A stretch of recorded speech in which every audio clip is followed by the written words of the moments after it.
Welcome to the Legacy Crusaders YouTube channel. This is Benji, and we are doing another episode of Ask Judgeman. And today we are talking about whether or not it is legal or illegal to activate a card effect. Some of the cards that are going to be discussed in this video include Interrupted Kaiju Slumber, answering the question if you can activate this card while there is a kaiju already on the field.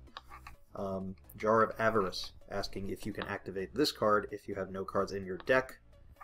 PSY-FRAME Circuit, whether or not you can trigger its effect to synchro summon two PSY-FRAME Lord Omegas if under Master Rule 4 when you only have one extra deck zone. And we'll look at some other cards in the process of answering those questions. So let's get into this right now. First up, we have Interrupted Kaiju Slumber, which destroys as many monsters on the field as possible, at least one, and then summons from your deck to both sides of the field one kaiju with different names, and they must attack if able. There is a secondary effect to this card, which is irrelevant, so we're not going to read it. Now, if there's a kaiju already on your opponent's side of the field, and if you are familiar with the text of any kaiju, they all contain this continuous effect that says you can only control one kaiju. As that effect is independent of Interrupted Kaiju Slumber, you can activate this card if your opponent controls a kaiju, because you can resolve both parts of that effect. There have been some other rulings and scenarios that have been dealt with kaijus involving remove brainwashing, skill drain, and rivalry of warlords, and things of that nature as to what to do if another card forces you to do something you're not allowed to do. For instance, if you activate remove brainwashing, it says that cards return to your to the owner. So if you give your opponent a kaiju, it comes to your side of the field. Now they don't control a kaiju, so you are allowed to summon a kaiju to their side of the field. And then by remove brainwashing, it has to come to your side of the field. Now, based on a ruling on Rivalry of Warlords, whichever one you had first is the only one you can have. So the second one that comes to your side of the field will just go to the graveyard. So that is how you deal with doing something that wasn't allowed by different effects of different cards. But Interrupted Kaiju Slumber's effect to destroy all monsters on the field has no reason why it can't be activated while there is a kaiju on the field. And summoning a kaiju to both sides of the field is fine, based on just the text in Interrupted Kaiju Slumber, regardless of the effect of the kaijus that you can only control one. So that's why, despite having a kaiju on the field, you can activate Interrupted Kaiju Slumber. It's because the single effect of that card can be completely resolved in advance. Now, unlike our second card that we're going to be discussing, which is Jar of Avarice. This card is not played that often, but it's a similar card to Pot of Avarice, which a lot of people used to like. Jar of Avarice reads, target 5 cards in your graveyard except Jar of Avarice, shuffle all 5 into the deck, and then draw 1 card.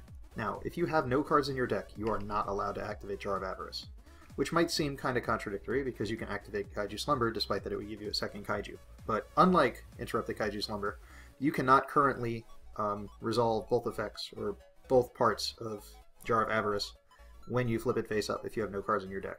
You can target 5 cards, you can shuffle them into the deck, and if you did, you would draw 1 card. But at the time that you would activate Jar of Avarice, you're not allowed to do so because you cannot draw a card. This is a little different to a card like Pot of Desires, where if you have 10 cards in your deck, you are allowed to activate Pot of Desires. Reason being, you pay the cost separately, which is not part of the effect, and at the time that you activated Pot of Desires, you could draw 2 cards. So cost and effect are different, so you can actually resolve each of them legally, even though paying the cost would make it so that you can no longer draw the cards. And if you could activate a card originally, and then in the middle of that effect it becomes illegal, it was not illegal to activate. So you are legally allowed to activate Pot of Desires when you have 10 or 11 cards in your deck. A similar scenario is when you activate Charge of the Light Brigade, and then you mill in the cost the only Lightsworn monster in your deck. That's when you're legally allowed to activate a card, but you cannot resolve the card. So you have to show your opponent your deck to verify that there is no Lightsworn monster in your deck. What you are not allowed to do at a tournament is to activate a card unknowingly that you cannot resolve the effect. So if you play Terraforming and you don't know where all your field spells are, and there just happens to not be one in your deck, you've technically committed a gameplay violation, and you're going to have to be penalized for that. That could be a game loss, it could be a warning. It's in the policy documents, which I'm not discussing here. But yes, you cannot activate a card to perform a search if you cannot legally meet the requirements. Now, in the case of Charge of the Light Brigade, when you mill the 3 cards, they're sent from the top of the deck to the graveyard as cost. So if there was a legal target in those top 3 cards, then you did legally activate it, and there would be no penalty, and the result is that you have to reveal your deck, that you can't perform the search. Similarly, this happens when you play Invocation, and your opponent activates Artifact Lancia. At that point, you can't banish the monster on your field, your Alistair the Invoker, to perform the fusion summon, but you did legally have the ability to perform a fusion prior to the activation of Lancia, so it was a legal activation. But when you can't resolve the fusion, you have to reveal in your hand that you can't perform the fusion, because Invocation does say that you can fuse monsters in your hand to send them to the graveyard. So if you had another Alistair and a fusion material in your hand, you could then perform the fusion summon legally, so you have to reveal your hand to show that you can't do that.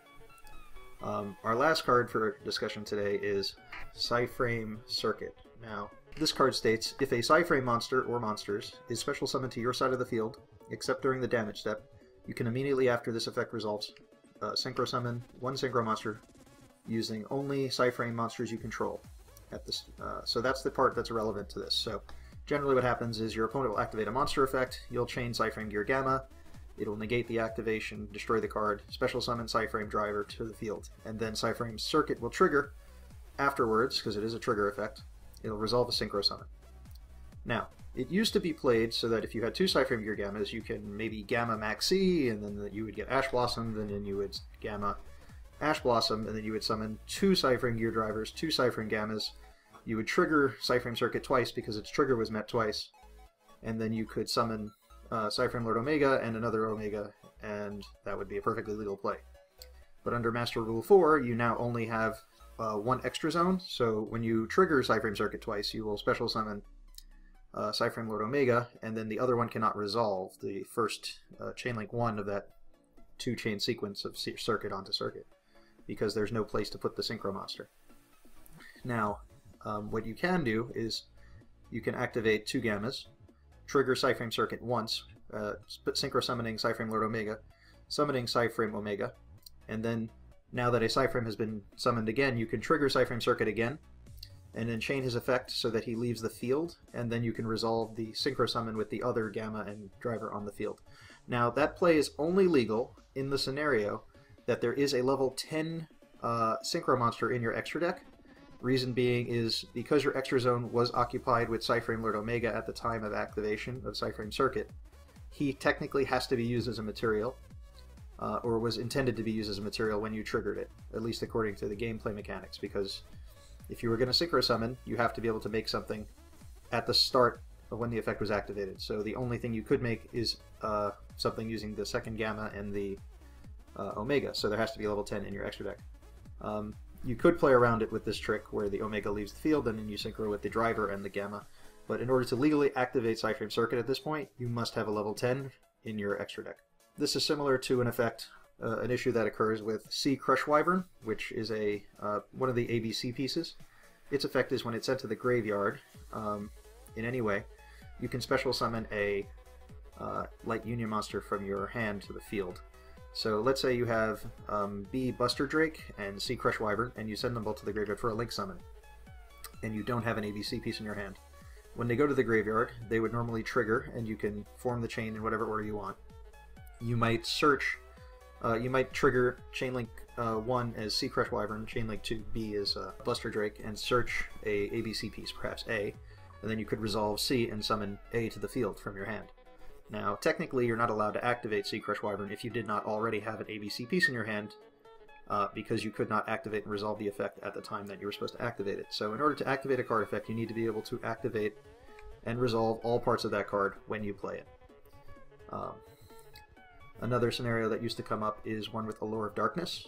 You're not allowed to activate Allure of Darkness under Imperial Ironwall because you can't banish cards, but if you activate Allure of Darkness and your opponent changes Imperial Ironwall, you resolve as much of the effect as possible. So you would actually draw the two cards, and then you can't banish a dark monster, but you have to show that your opponent that you had one to banish if you could, because no part of the effect of Allure of Darkness says that you discard your hand if you don't banish a dark monster. It says if you don't have a dark monster, you discard your hand. So you would just show your opponent in your hand, or the dark monster.